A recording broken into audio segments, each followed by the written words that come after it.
So you want to survive in the Texas Chain Saw Massacre, the game, huh? Oh boy, yeah. Well, lucky for you, in today's video I'm going to be listing tips to be the best victim alive. You can't be the best if you're dead. Find something.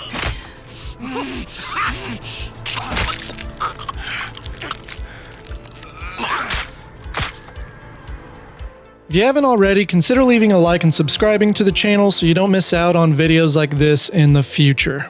Let's start with the obvious with tip number 1, and that is know your character. It's really important to know what your character's abilities, attributes, and perks are to prepare yourself on the struggles ahead.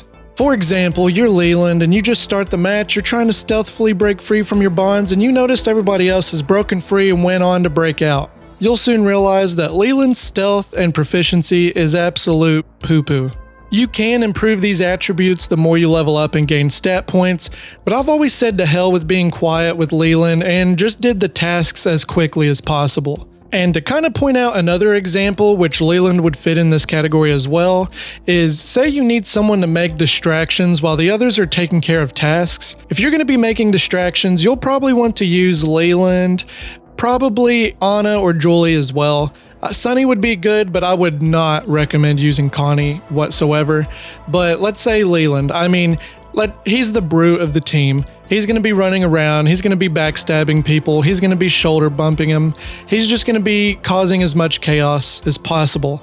And Julie, she's quick on her feet, so she's going to be walking around trying to grab things, trying to take care of other tasks while, possibly getting caught and running and hiding again. And Anna, she's a complete tank. So if you can get her to get one task done, and if she gets caught, just throw in that ability and she's going to be good for quite a bit and she can jump in a well and disappear. Tip number 2.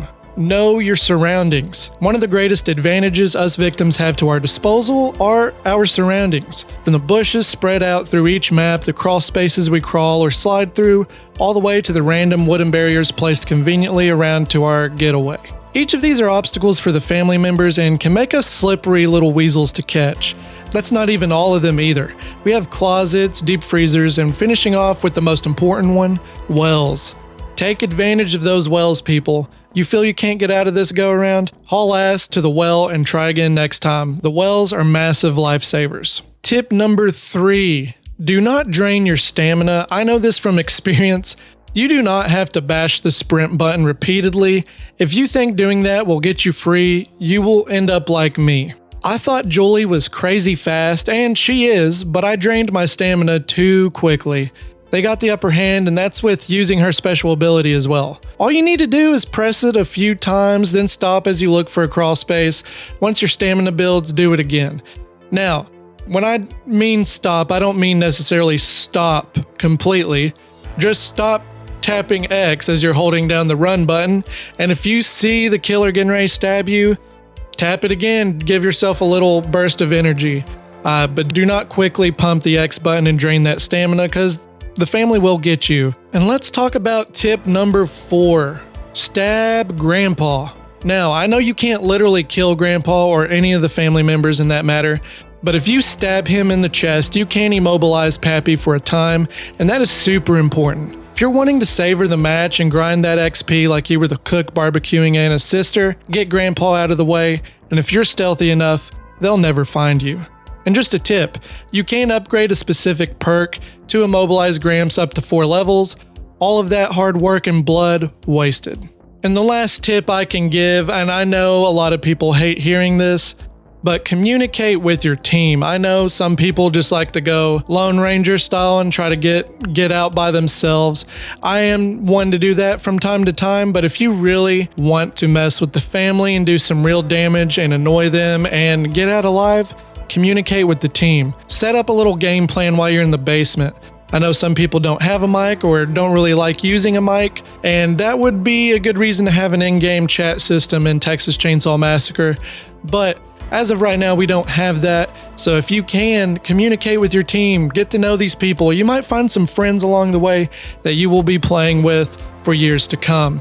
Just like just like we did with Friday the 13th, you gotta meet new people, meet new survivors, get some ideas flowing, and cause some mayhem and get out of there. And there you have it, bubs. Those are 5 important tips you'll need to become the perfect survival victim. You will live on to maybe write a book, be on a radio show, or maybe when you get old and cranky, you can wait for Leatherface to return on his rampage, like another killer I know. You'll then have to try to defeat him and fail miserably because you're simply too old.